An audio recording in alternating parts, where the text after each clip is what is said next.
రోజున పెందలకడే He goes to son Isaac.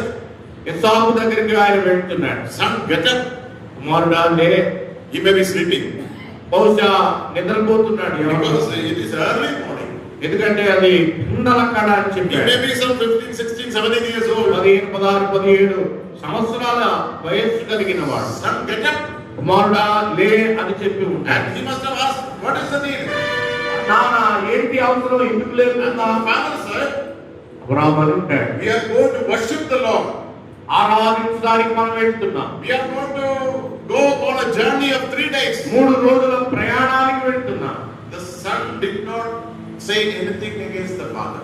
కుమారుడు తండ్రికి వ్యతిరేకంగా ఏమీ చేయటం లేదు. He got up early in the morning. ఉదయాన్నే లేచాడు. Just as the father said, తండ్రి చెప్పినట్లుగా he followed the father. తండ్రిని అనుసరించాడు. 3 days journey.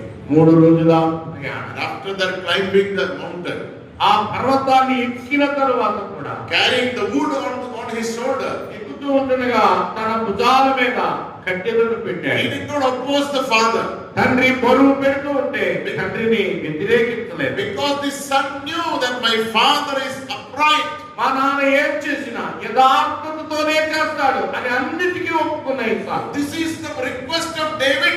దావీదు యొక్క ప్రార్థన మనవి కూడా ఇదే. David was a good king. దావీదు